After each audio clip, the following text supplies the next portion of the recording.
Marvel Heroes is a free-to-play action RPG with slight MMO hooks, so it hits 3 of the more recent trends in video games. Marvel Heroes was developed by Gazillion Entertainment, and David Brevik, the man behind 2 of the most influential action RPGs, Diablo and Diablo 2, was behind the wheel of this wild comic-themed adventure. Marvel Heroes starts you off with a decision that will shape the way you play the game forever. Which of the 5 starter characters do you want to play as? You get to choose from Hawkeye, Daredevil, Thing, Scarlet Witch, and Storm. I went with Hawkeye as I like the ranged archer type. From here, you basically play Marvel Heroes just like any other action RPG. Every character starts off with a power or move that you will use as your main attack, and one that takes spirit. This game's mana equivalent. Yeah, I think it's dumb as well. As you level up, you will get 2 skill points to spend on moves or powers that you would expect to fit with the character that you chose. My main problem, and it is really nitpicky, is that a handful of moves seem to be repeated in multiple character skill trees.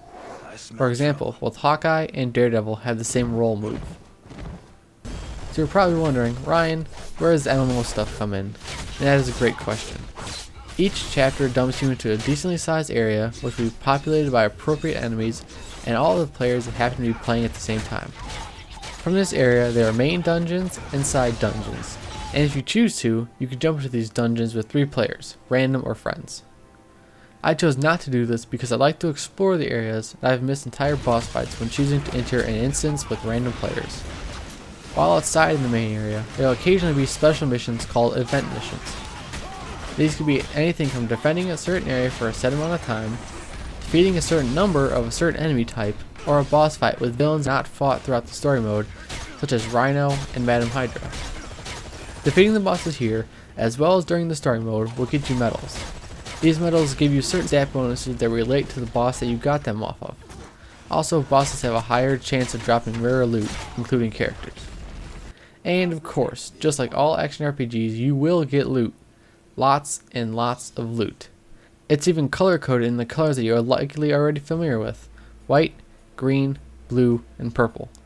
All loot is character specific, and while playing a certain character, the loot for that character does drop more often, but it is likely that you will also see loot for other characters.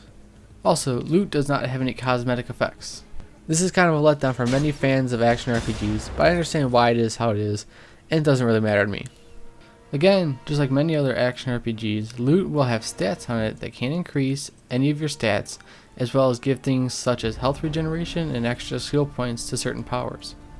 But you don't just get items that can be directly placed on your character, you also get crafting items. The crafting system is poorly explained, but once you use it, it makes sense. You can use these crafting items to add defensive and offensive fixes to your costumes, upgrade the loot that you do have to make the stat boost better, and to craft potions that can be used during battle. Every item you craft also costs credits. This is the part I thought was poorly or not at all explained.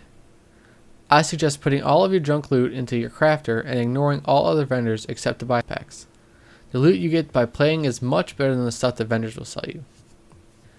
The real talking point of Marvel Heroes is their free-to-play model. There's probably as many free-to-play models out there as there are people. Some of them work, but most of them don't. I believe Marvel Heroes is somewhere in the middle. As mentioned earlier, you get to choose from 5 B or C tier Marvel characters, but what if you want to kill hordes of dudes as Iron Man?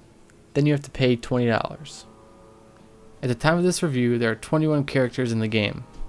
Each character costs between $6 and $20, with the more popular characters, Iron Man, Thor, Spider-Man, Wolverine, costing more. The model makes sense to me, but I do have a few problems with it. My main problem is the price. $20 for a character is kind of steep. I believe they should lower most of the prices by about $5 or give you something else in addition to the character. Other than the characters, they sell plenty of other things. Costumes, boosts, and stash pages being the others. If they gave you the character's stash page, stash being your base's treasure chest, and or one costume with the purchase of a character, it would be an easier pill to swallow. Then again, they say that every single character is able to be dropped as loot, but these are extremely rare, and I have not seen one outside of the 2 story-related ones. One for beating the first mission, and one for beating the game. Both are random starter characters. Even beyond that, you cannot test out any of the characters before you buy them. This is a big problem if you drop $20 on Deadpool and realize he just doesn't fit your playstyle, or you just think he sucks. There's even a training area in the game, but it can only be used by characters that you already own. This is a huge oversight in my eyes. Right now, if you want to find out how a character is, you have to go to places like YouTube or the Marvel Hero forums. But despite all of this, I do think Marvel Heroes is a fantastic game. As a person who really doesn't like comics and is indifferent towards action RPGs, I went into Marvel Heroes expecting to hate it. This is not the case. Having spent 30 hours in Marvel Heroes before spending a dime, I think you can definitely get plenty of enjoyment out of it for free. I've now put over $100 into it and I still do not regret how my money was spent. If you go into it and end up being happy with a starter character or just one premium character, you will definitely get your money's worth. Marvel Heroes gets a 4 out of 5.